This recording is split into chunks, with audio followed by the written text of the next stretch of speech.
industry. Participants already, have attended so many other sessions from various experts in different domain. And today we are here to talk about application of drones in civil engineering. And once again, like I'm happy and glad to be a part of this 1 week FDP program. And I thank the management of SONA, Dr. Malti ma'am, Professor Prabhu, and Professor Shalini, and other team members for making this happen. And we are also partnered with the Bentley Institute for technical training all over India. So, moving further. So this will be the agenda for today's presentation. So we're going to start with introduction about this, what is this drones and unmanned aerial vehicles. So then we will move to remote sensing. Then we will do a detailed comparison. Why we need this drone technology when we have satellite-based data sets. So we will have a detailed comparison over there. Then we will talk about the land surveying using drones. Then what are the different outputs we will be able to generate using this drone technology, like 3D model, orthomosaic map, or DSM, DTM, DEM, all those things we will discuss. And then we'll also look into the market scenario of this technology, how it is booming at this point of time. What are the job opportunities are available for people who've been trained in this technology, and what are the initiatives that the government has taken in different sectors on civil engineering aspects. We will look into it, and then little bit about our company, and then we'll end up the session with Q&A. So to begin with, let me give a small introduction about what is this, drone technology. What is this unmanned aerial vehicle? So basically by definition, unmanned aerial vehicle means an aircraft with its aircrew removed, which means there is no pilot or no co-pilot is going to be there to fly it. So all you have, in that is a flight control computer and a radio remote control link. So just shown in the slide, a user will be standing in the ground with the remote control, and he or she will be able to control the drone in the air. So this is the basic definition of unmanned aerial vehicle.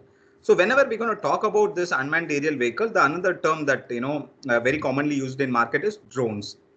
So what is the difference between this term like drone and unmanned aerial vehicle? So drone, itself is an unmanned aerial vehicle, but it has a certain level of automation. That is what it differentiates a drone from an unmanned aerial vehicle. So what are those automation features? Like it will have automatic takeoff, automatic landing, automatic go around and collection of data and come back of land of its own. So these kind of pre-programmed mission capabilities of an UAV makes it to be called as a drone. So that's what the basic difference between a drone and an unmanned aerial vehicle. So whenever we're going to talk about drone, the first thing that comes in our mind is like the application in military, because that is how the history of drones, if you see, that is how it is evolved. So, and these drones are like not something which has been evolved very recently. It's been there with us more than a century, and most of these drones are developed during the wartime scenario, during the World War, one, two, and other wars. Every country has invested money in research and development. There they developed these kind of drones to protect their border and defend their countries. So that is how the evolution has started, primarily on military application, where you can see these drones weigh from 18 grams to several thousands of kg, and it can fly from few minutes to more than 24 hours in a day, and carry a small payload of camera to even missiles to launch an enemy target. So this is how the application of drone has evolved. And gone are those days where these drones are primarily used only for military applications. We have now n number of commercial applications are there, which we will look into the coming slides. So these are the different types of drones that are used in commercial market, so for various applications, civil engineering applications. To begin with, like a multi-rotor, as the name says, multi-rotor, this drone has many motors. It can be a tricopter or quadcopter or hexacopter, depending upon what type of and what weight of payload it has to carry. The configuration changes.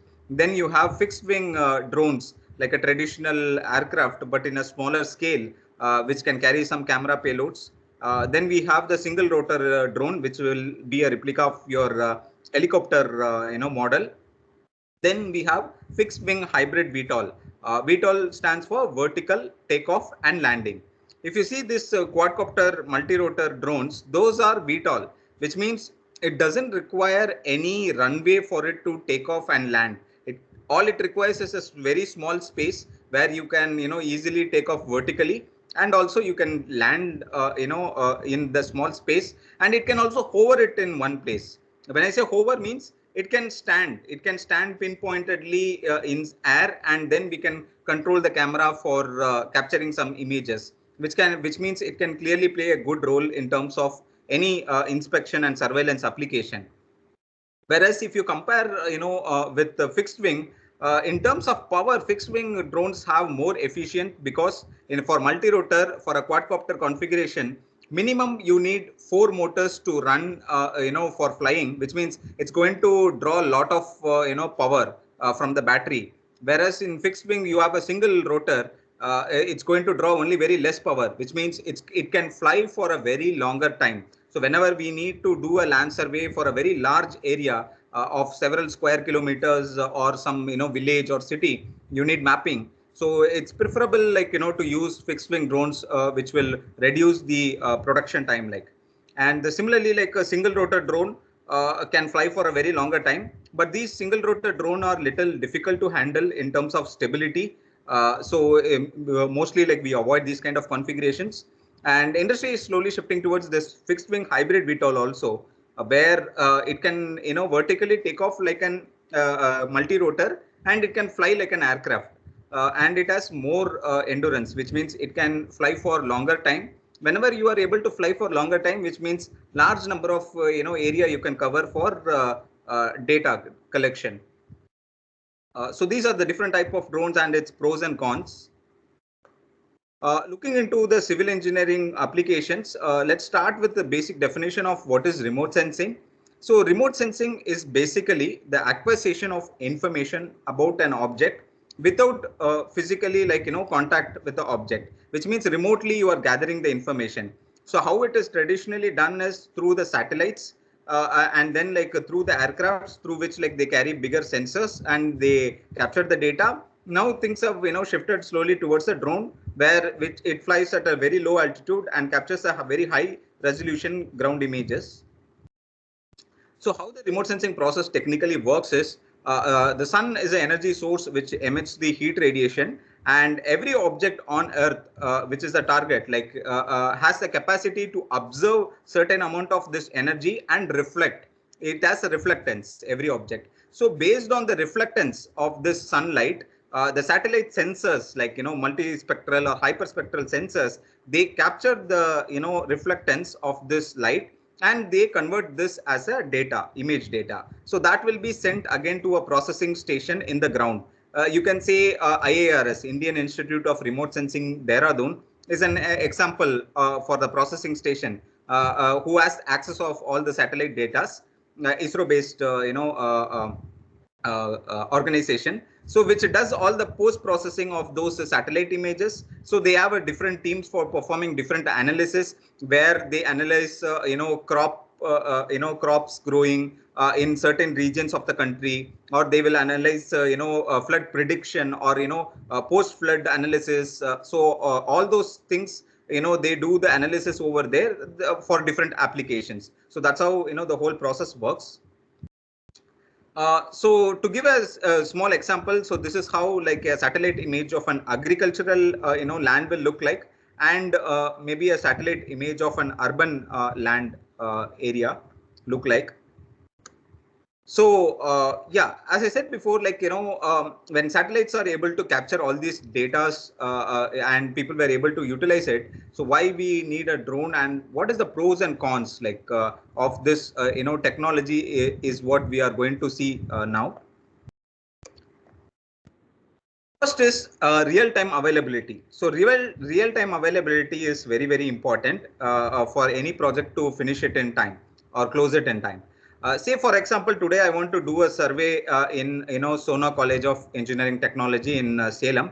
So campus. So what I will do, I'll just take a drone. I'll just fix the flight plan, and I'll immediately fly, capture the data, and then I'll start post processing and generate the results. So it's very simple for me. Real time availability, any point of time, any part of the day, I can take the drone and I can fly and I can capture the data and I can do the post processing and get all those results whenever I need.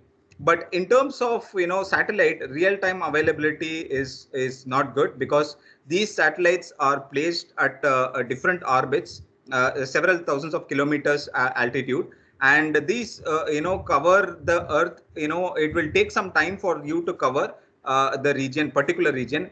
Say for example, the Sona College campus or the whole Salem, like you want to cover, so you need to wait when the satellite will pass over the country and that region specific, then only it is able to capture the data. So it's not available as per our wish. We need to wait for the satellite to pass through the region, then only it can capture the data. So when it comes to real time availability, drone has the better advantage.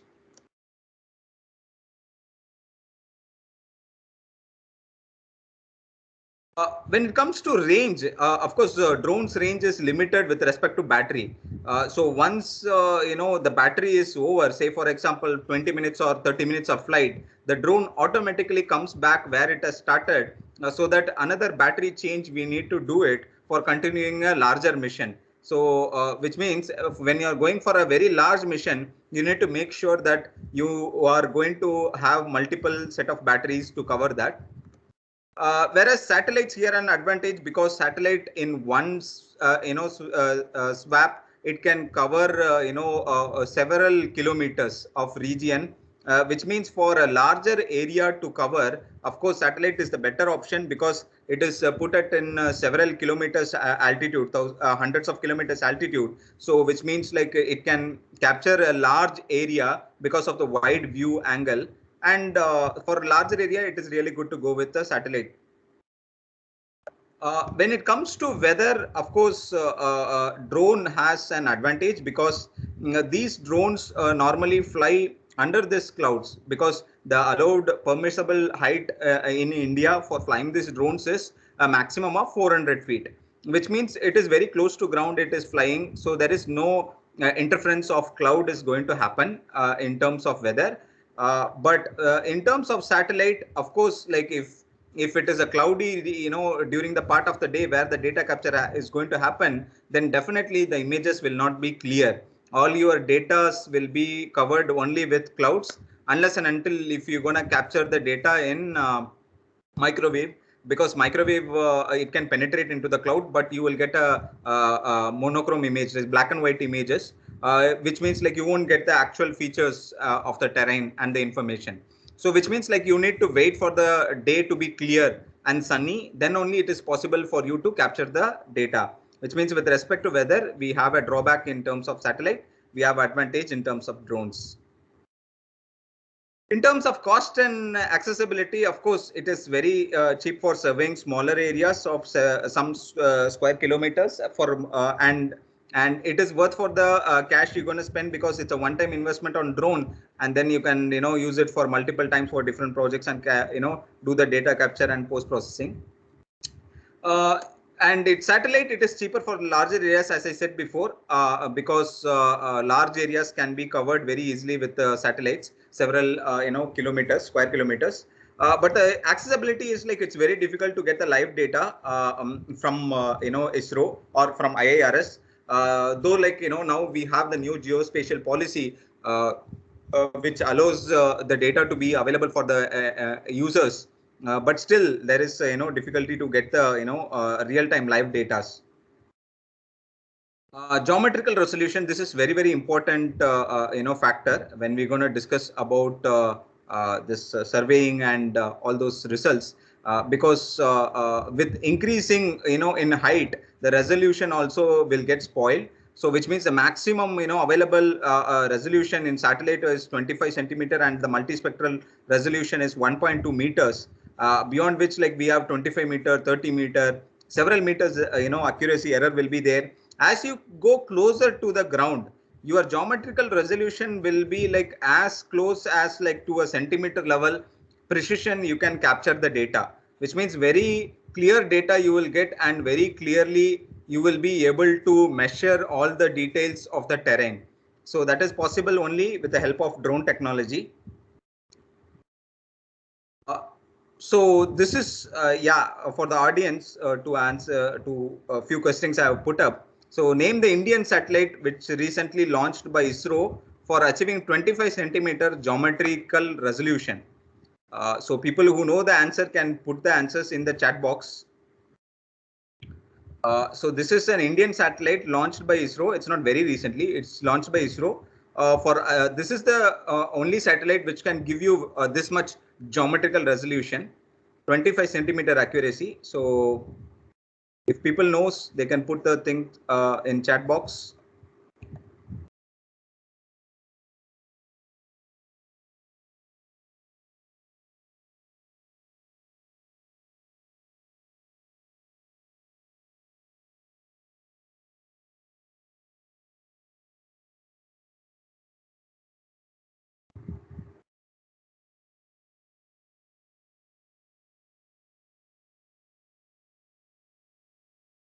Okay, it seems to be a little tough question for the audience.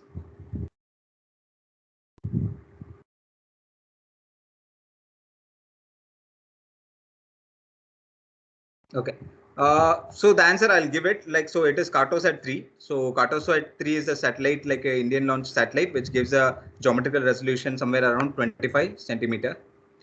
So why we are talking about this geometrical resolution is this one. You can take it as an example, where here you can see when you gonna zoom on your satellite data, it gets pixelated. If the images are not clear, if the resolutions are not as sharp, you will get pixelated. Whereas here you can see drone data, orthomosaic image, where you can keep on zooming, so you can see very crystal clear images, and you can even do all the measurements very easily here. So here the measurement of solar panel is done. So where it is showing like it is of 3.724 meters. So in this way, high resolution is possible using drone technology.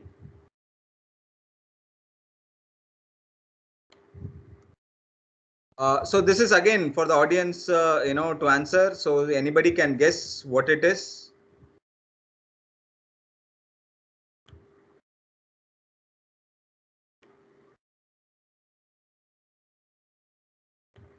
Okay, somebody has typed GSAT 1. Okay. So anybody can guess what is this one? Satellite.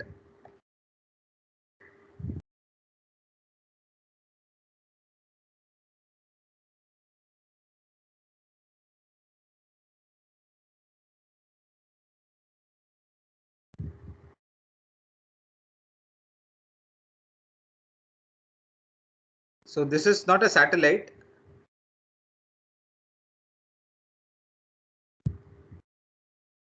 So what it is? Station. Okay. So station is one of the three words of the right answer.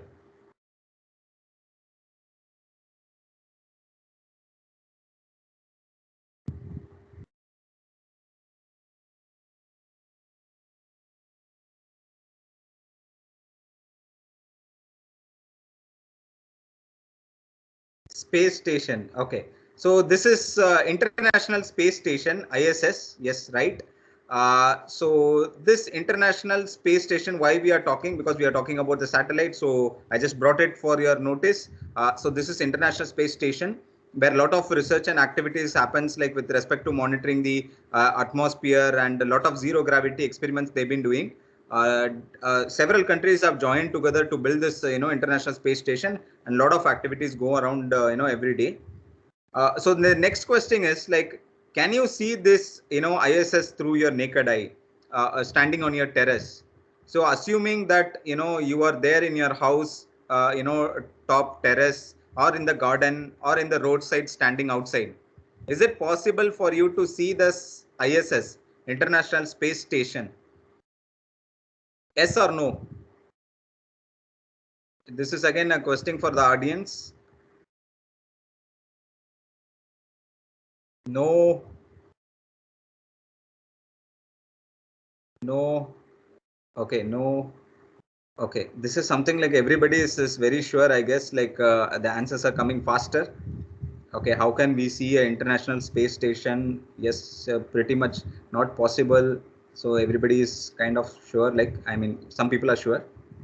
Uh, yeah, still many people are not sure, like whether it's possible to see or not.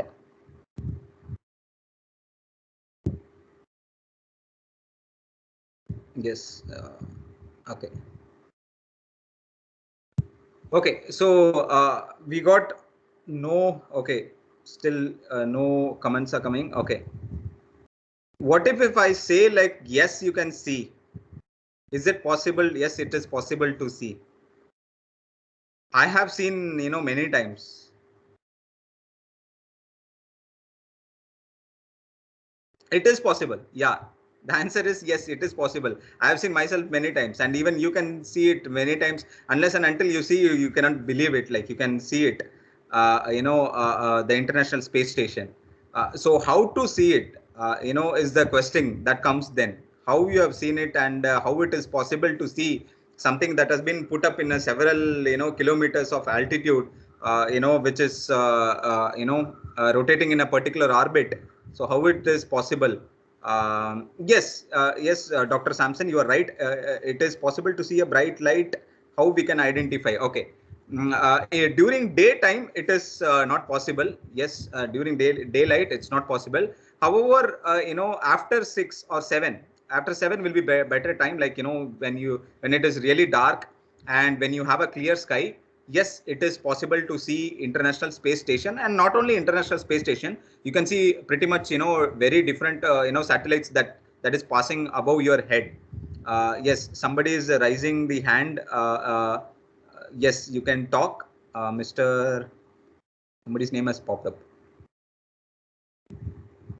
Okay, is it possible to type in the chat window?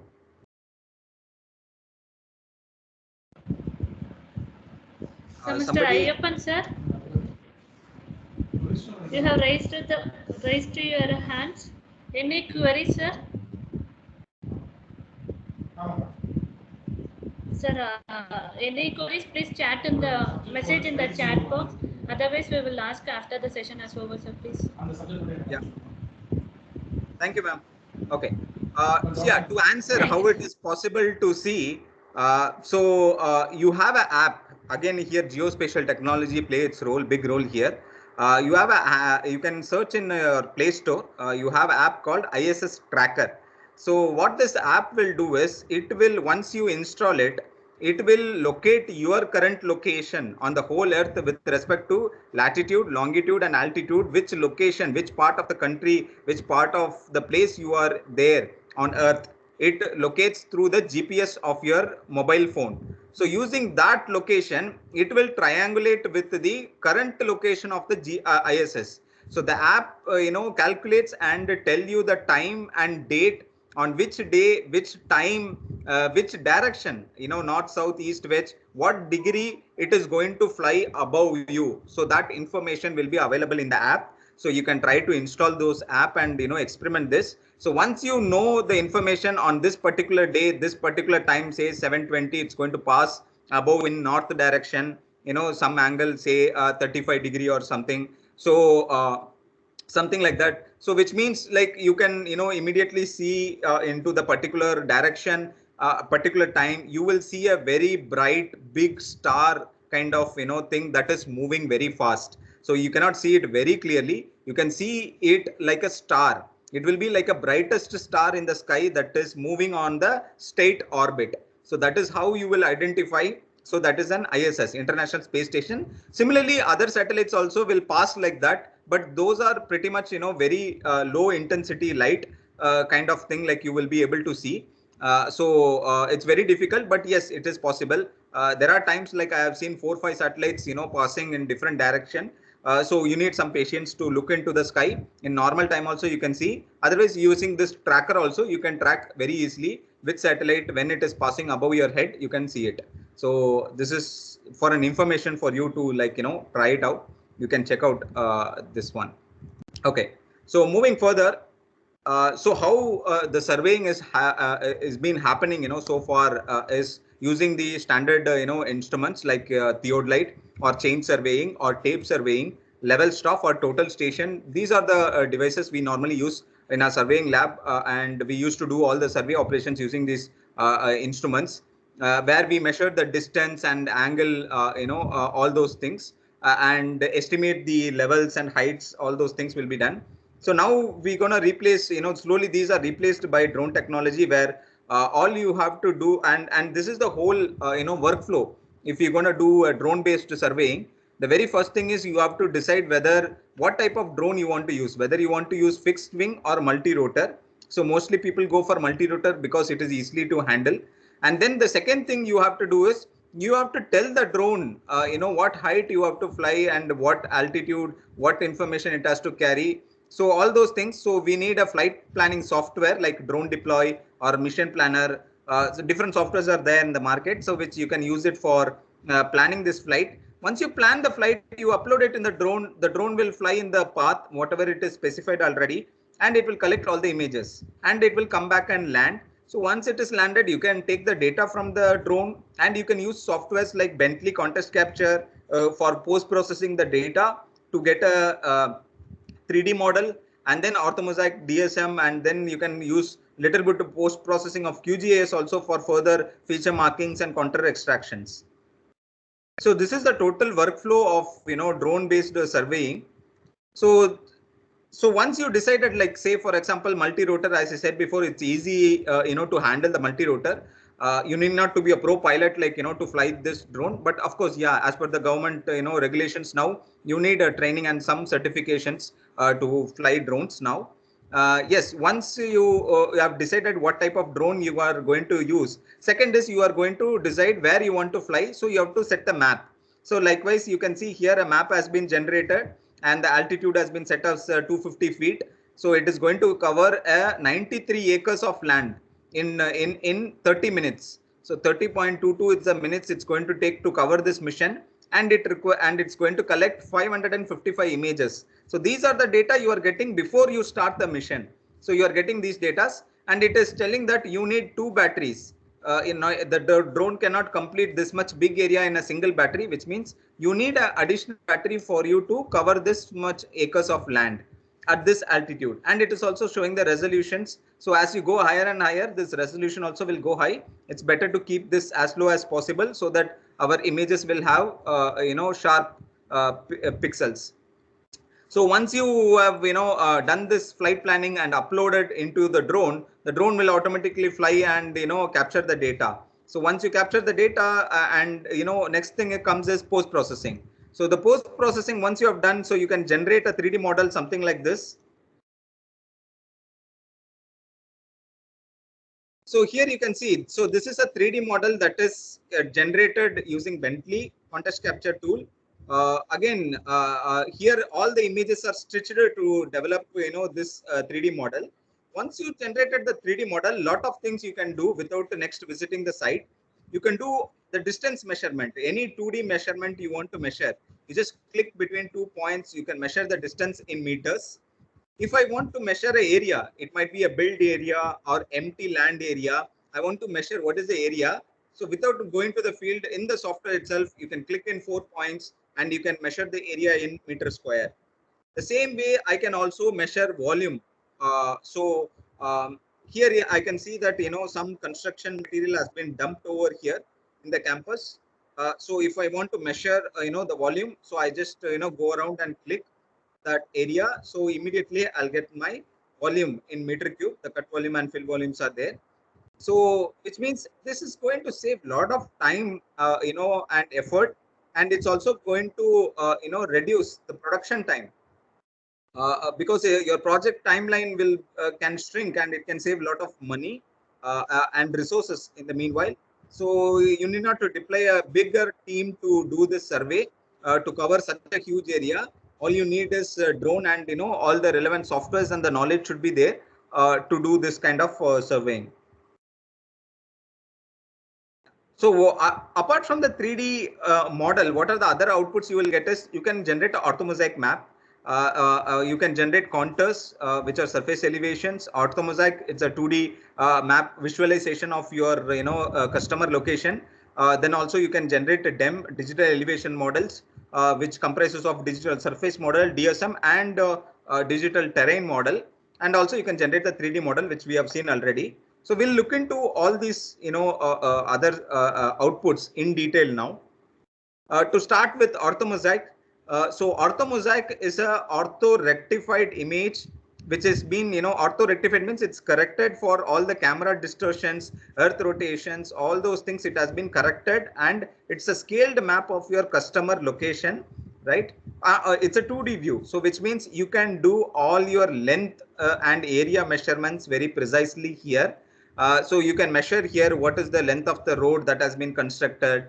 You can measure what is the build area. You can, in a map, like you can identify where we can have a dumping area, or you are building a smart city, so you can identify where you can build schools, malls, or colleges. So all those planning and things can be done very easily. Even if you have done those planning in a CAD model, you can superimpose those models in an empty land where you are planning to construct, and you can create a visualization to the customer or end user. So this is how after 3 months, or this is how after 1 year the project is going to look like. This is how the bridge is going to look like, or the metro project is going to look like, or the smart city is going to look like. So all those projections can be done very easily. So that in that way orthomosaic map helps a lot.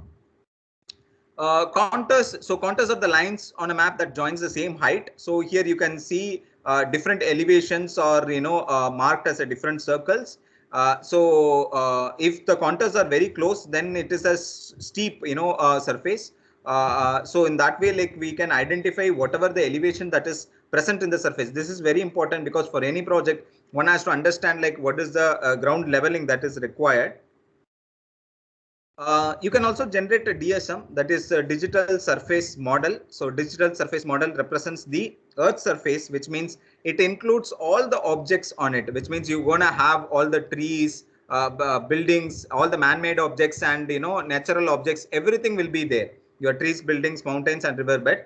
So this is how you will get a DSM, and you can clearly measure all the elevation levels over here. In fact, for generating the contours, we will select our DSM as the input, so that based on the elevation that is present on the ground, it will generate the contours. Then there are some projects which requires a terrain model, so we can also generate the terrain model. So terrain model represents the bare ground surface without any plants or buildings. So all the man-made objects will be gone, like your buildings will be gone, your and also trees also will be gone, but the natural elements like mountains and riverbeds will be there. So this is a digital terrain model. And here you can compare the difference between your digital surface model as well as your digital terrain model. This is again a satellite based data set. Then comes the digital elevation models. So DEM represents the bare earth surface without any objects, which means your trees, buildings, man-made objects, natural objects, everything will be removed, and only the bare earth surface will be generated. So that is about the DEM, digital elevation model. And if you look into the advantages, what is the advantage of using this drone technology, for surveying? It's going to drastically reduce the time you're going to spend for collecting data. Say, for example, if you are you are having a very good team, and you are going to do a survey of 1,000 acres of land. So which means definitely you will be taking minimum a month of time at least to cover all the data and all the region. Whereas here if you are using a drone technology, hardly you will take 2 days to cover the entire region, and maybe another 2 days or 3 days to post process and generate report, which means in 5 days, less than a week of time, you can do the complete survey with all the data that is required further. So in that way, it's going to save a lot of time for all your infrastructure projects. All the data are geo-referenced, which means every pixel in this images are going to have a latitude, longitude, and altitude information, And since we are flying very low to the ground level, we can get as sharp as 1.5 centimeter. Even there are case studies in millimeter level accuracy also people have achieved in certain case studies. And of course it is very very good for difficult terrains like steep mountains or road connectivity. It's very difficult to do such kind of places, the surveying and mapping. And in fact, like we have done a project along with the faculty members from Sona for a coffee estate project. So if you look into the terrain, it was really a very tough terrain. For you to take your traditional instruments over there and align it and measure, it's completely not possible because there is no road connectivity, net connectivity. It's a terrain is very difficult to climb, and it's a jungle forest area. So those kind of difficult terrains, drones come as a blessing because it saves a lot of time, and all you have to do is a flight plan and fly it. It will automatically collect you all the data that is required. So for all those sites, like drone comes in handy. So if you look into the market scenario, how this drone sector is growing, it's growing very good. And even recently, government has done lot of updation on policies, and lot of schemes have been announced using drone technology. So here a report by FICCI, the Indian drone market is expected to touch 887 million by 2021. Of course, it's been a little maybe delayed due to ongoing pandemic. But definitely it will reach a cumulative annual growth rate of 18% or beyond that, definitely during this period up to 2023. And the right side graph shows the global scenario like of the commercial drone market in terms of billions of dollars. And this is adaptation of technology by the industry. So if you look into it, construction industry is the one which utilizes drone technology most, to monitor, inspect, and all those different applications they have. And mining industry also uses this drone technology. Then agricultural sectors also now using for crop health monitoring and pesticide spraying. Surveying industry uses 171%. There is a huge utilization. And also the real estate market, now they are trying to create VR environment using a 3D model. They are creating a virtual reality environment for the customers to visit the site without coming to the site. So they are directly, you can go to the website and you can visualize how the the property is. So for that application also they've been utilizing drone technology. And there is a lot of job available in the private sector for the students or researchers as a drone pilot or GIS engineer or post processing. A lot of companies are there. Even in our company we have regular intake. So apart from private, a lot of government sectors also works on this drone technology. And even government it does a lot of initiation. They do this drone Olympics to attract the students from all over India to bring their innovations to to the bigger forum. This is during the Aero India show. And these are some of the recent schemes that's been announced by the government. So one such scheme is the Swamvikta Yojana project, where PM has launched during the last year pandemic time, April month, where he has ordered to capture digital mapping of villages using drone technology.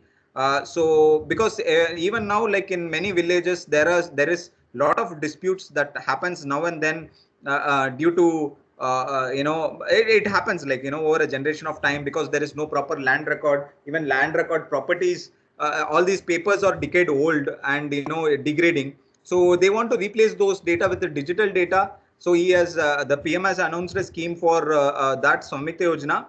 So using drone technology to map the entire villages. So several lakh of villages been shortlisted for this project, and already a lot of private companies handholding with the Survey of India has been executing these kind of projects as we speak. And already few of the villages the PM has issued a property card, just like your Aadhaar card. Property card has been made, and your digitally marked what is the boundary of your property, everything, and it has been issued as a card. So this is how things are going now. Already, yeah, a lot of infrastructure projects has been monitored using this drone technology. And Survey of India is also planning to deploy 300 drones for mapping the entire country. So they have a bigger ambition, bigger goal, and of course this will take several years to cover the entire country. And lot of it's going to create a lot of job opportunities in the market also, because the Survey of India alone cannot do without the help of the private players uh, to map the entire country. And this is something like that has been recently announced, that is NHAI, National Highway Authority of India. They have told monthly drone survey is compulsory for all national highway projects, where you have to generate a video of the entire highway road line to monitor what are the changes that's happening, any damage is there or not, so that they'll be able to take the action rectification immediately. So this project has been assigned to many private players, and even many educational institutions also, I believe, are associated now with the NHAI for executing such projects all over the country. So researchers, so apart from that, yeah, researchers are doing a lot of research activities. So this is one such research activity where the researchers were trying to use drone for building ropes.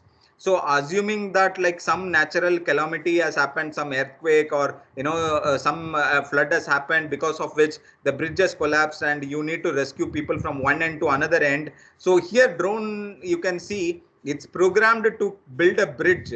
So what these drones are technically doing is it's trying to create a rope based bridge. So I'll just move little forward here. So you can see here the drones are already programmed to create a pattern. So based on that, so it's creating that pattern and trying to build a rope based bridge. And once it is done, people have also tested the capacity of this bridge, whether it is able to withstand the people also. So that is how researchers have validated how this drones have uh, can be used for such kind of emergency situations. Yeah, so here you can see the researchers were able to just walk on the rope. So it has really done a really good job of building this. So this is again a research work, and this is again another where drone can be used for construction of structures. So this is the future where we are heading, where if you want to build your future building house, all you have to do is give the design and specifications, and the drones will be deployed to do all the constructions, where it can do all these structural building in a very faster rate, because multiple drones will be deployed for such kind of applications, where slowly these machines uh, will be able to build very large structures in a very short span of time. So you can see here, so it's able to build and coordinate.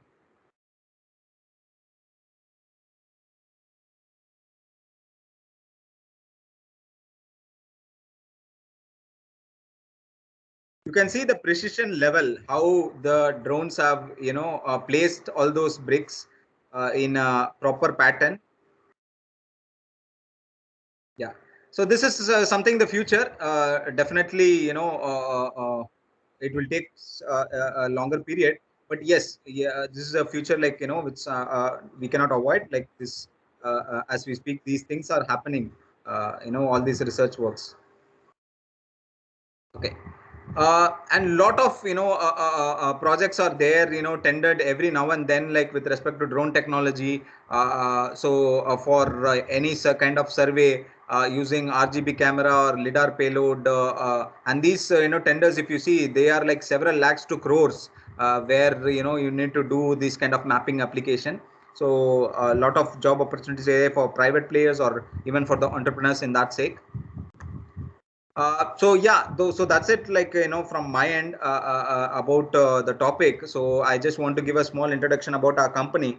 Aviocian Technologies Private Limited, we started this with a vision of creating a mark in all leading technologies through our skill development and services. So basically, we are into manufacturing of drones as well as into service sectors. We also share the knowledge of this technology through the skill development training programs in terms of workshops, FDPs, and through these kind of webinar platforms. And we also provide services, in terms of agriculture, infrastructure, land surveying, watershed projects, and all those things we have done. And we are doing a lot of R&D activities. We strongly believe that without R&D a company cannot grow. So we invest a lot of time in doing a lot of research and development for creating new products and solutions. So basically, this is what we do. So we are into skill development. So where we do a lot of workshops and trainings for students, faculties. We have done training for government officials, police departments, like many places we have covered. We are also into manufacturing. So we help the academic institutions to set up drone labs or center of excellence for drone technology or advanced surveying labs. We help the academic institutions. Our training programs are also approved by certain board of studies of certain institutions, where it's been their part of their curriculum as a value added courses and some credit courses. We are also into drone pilot training program, services, R&D, as well as we extended our service to 3D printing also, which is one of the, again, industry 4.0 for civil. 3D printing technology is also like, emerging technology. Basically in a workshop, this is what we do. Like we do a hands-off training, like, where you can use your even mobile phones to generate these kind of wonderful 3D images and measure all the datas. And also we come to institutions where, we bring our drone, teach you everything, share the knowledge, and you can create a 3D model. And then in the lab, you can do all this data generation for orthomosaic DSM and all these parameters required. So that's it from my end. Thank you all for patiently listening to my talk, and I'll be happy to answer if you have any questions. And you can visit our website. That's my email ID and number. Like if you have anything to talk, you can mail me. You can contact me. You can drop me a message, and also you can follow us in Instagram, Facebook, and LinkedIn. So thank you once again, and I'll be open to any questions.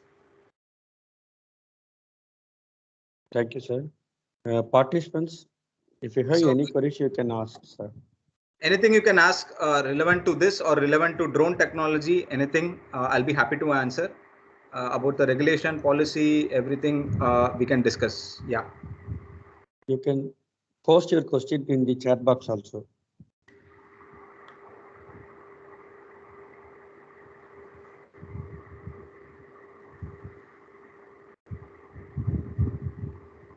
Sir, I have one question, sir.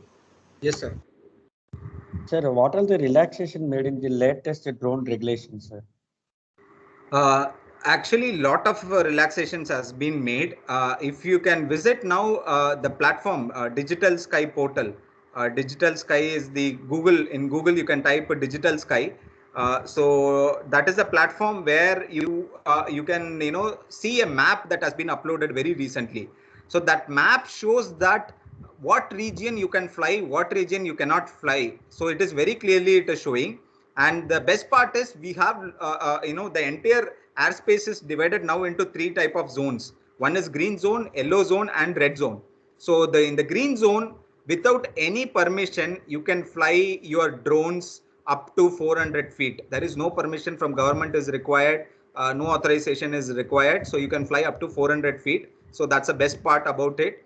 So you can check like where you are going to do the mission. Whether if it is in the green zone, need not to take permission.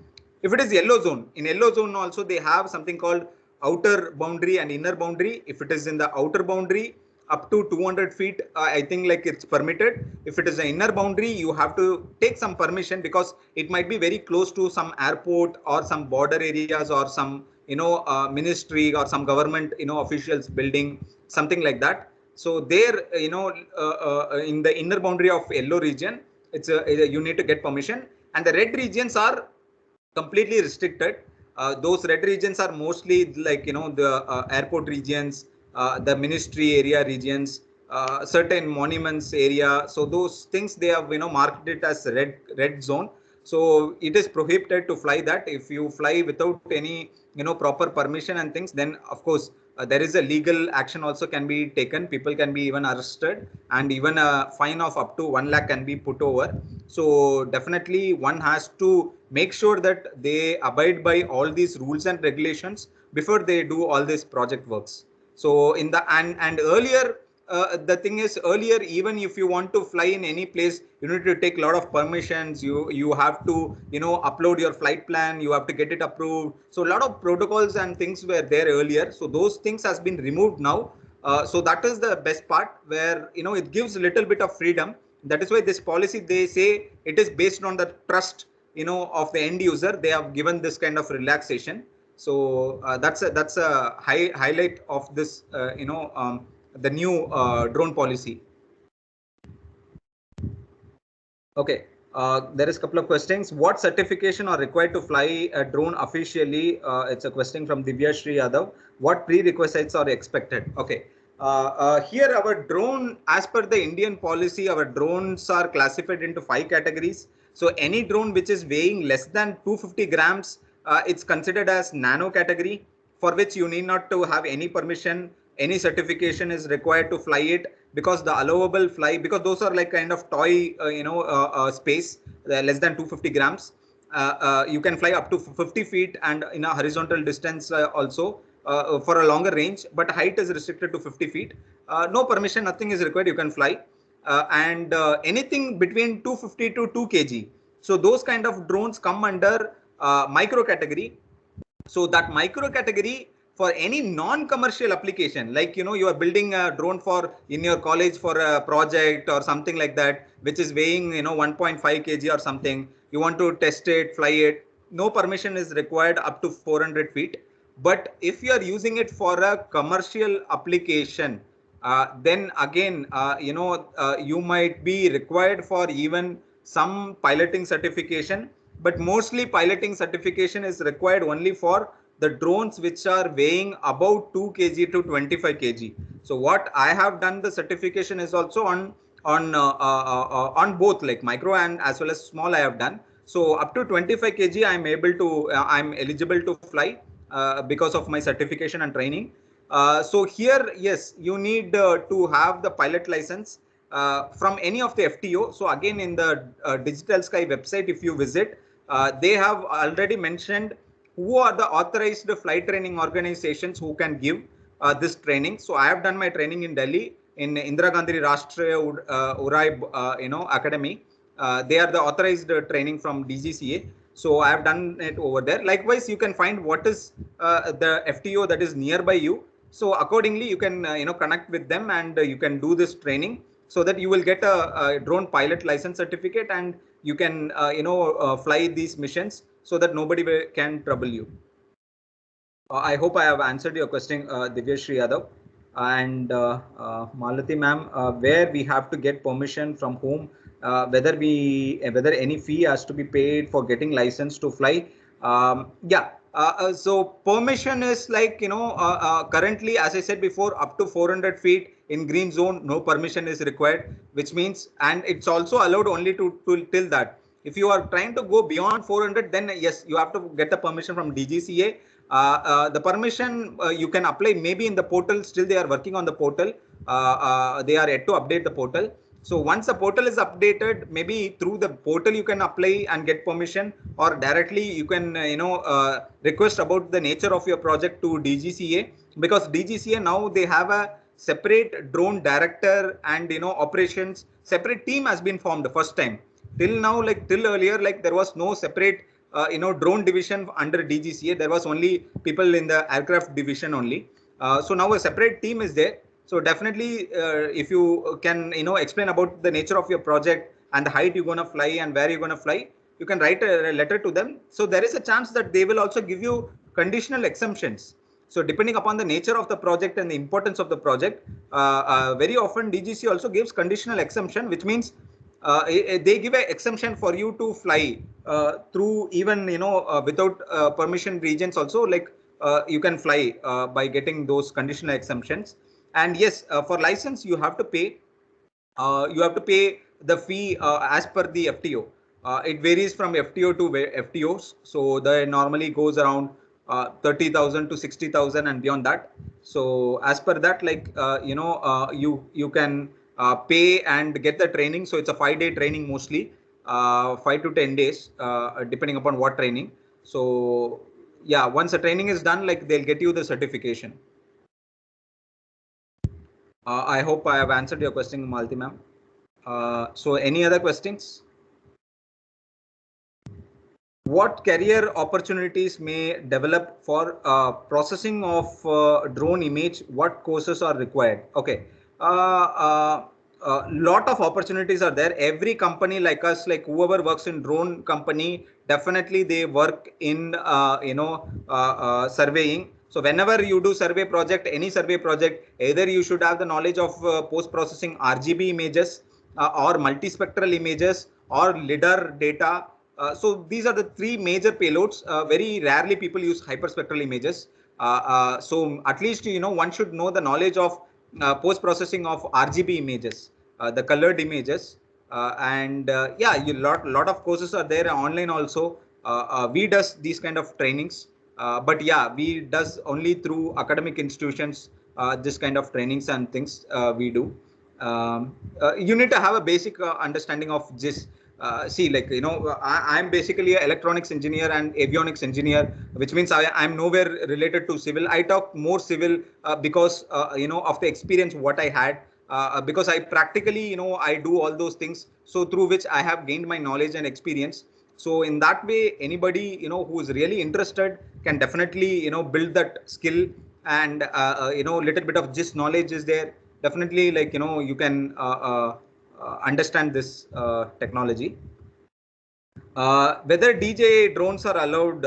Okay, so currently yes, because there is no restrictions as of now related to any brands as of now, because earlier even they had put a clause that the drone should have a technology called NPNT, which means no permission, no takeoff.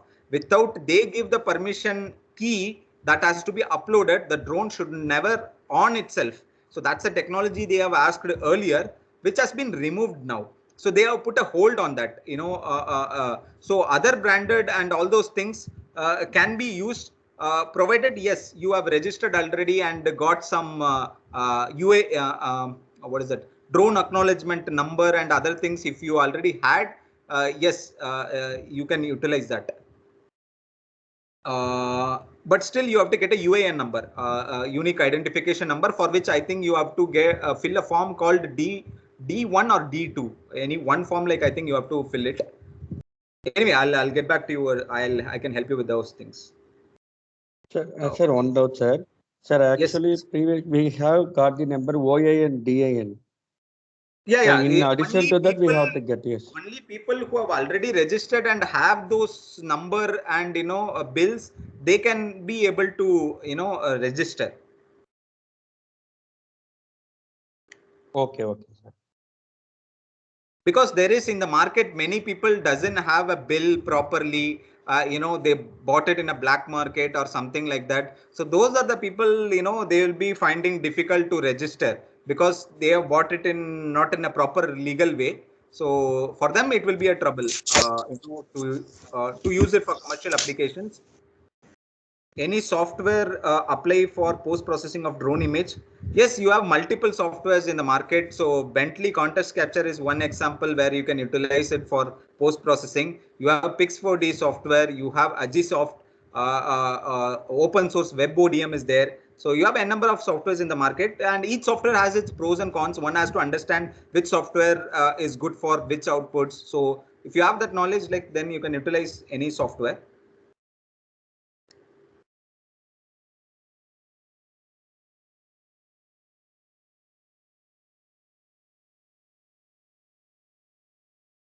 Any more questions?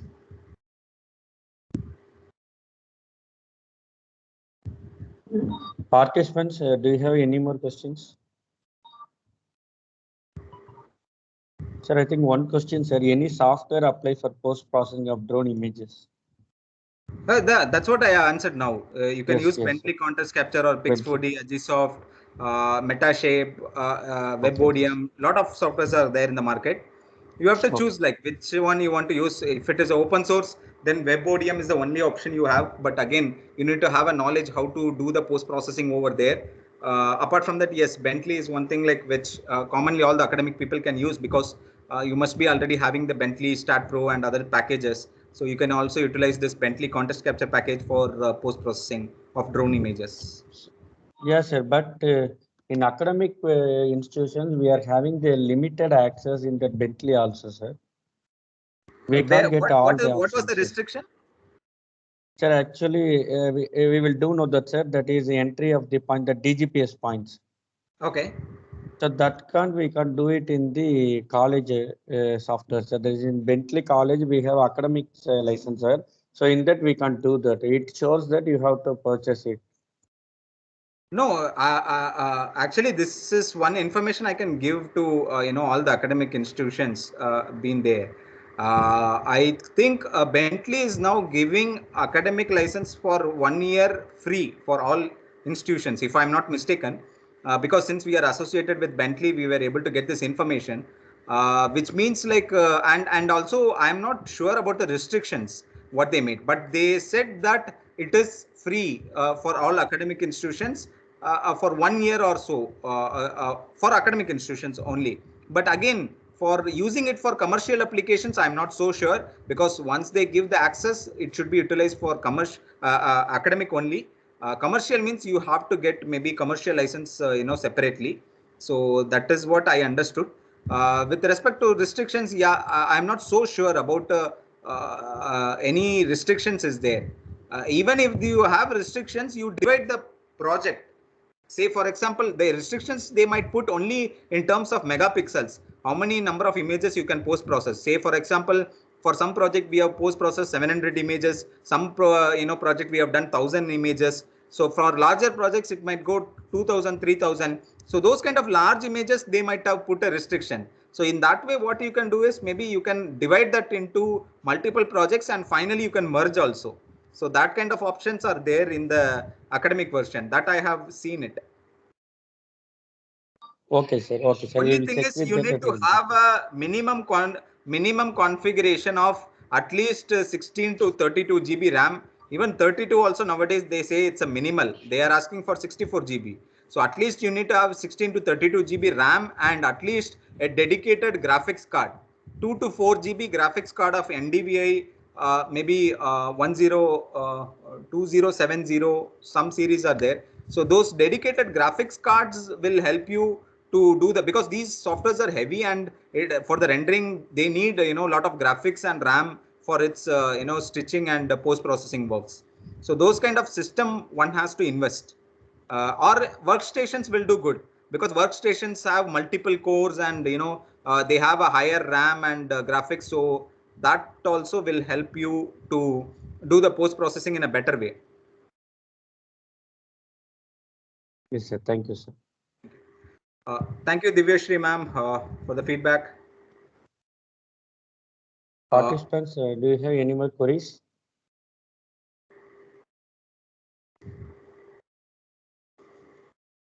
Yes, if there is no more queries, means we can wind up this session. Thank you, sir. Thanks a lot for you have given the lot of informations about the drones, especially in civil engineering field. I think this is the emerging technology which is going to rule the future world. Yes, sir. Thank you so much, sir. Thanks for your informative session, sir. thank you, sir. Have a good day. Thank you. Yes, sir. Thank you. Thank you, sir. Participants, the feedback has been posted in your chat box. So kindly please fill the feedback, and also it is posted in the group also. So please fill the feedback and make your attendance. Okay. Thank you. Thanks for attending the session. Again, we will meet on the tomorrow 9:30 a.m. Yes. Thank you.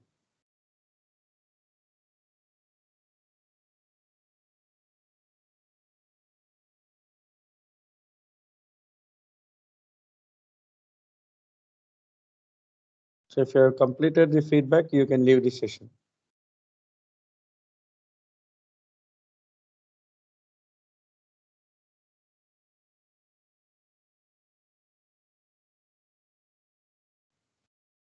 So kindly check your chat box. It's available there. The feedback link has been posted in the chat box.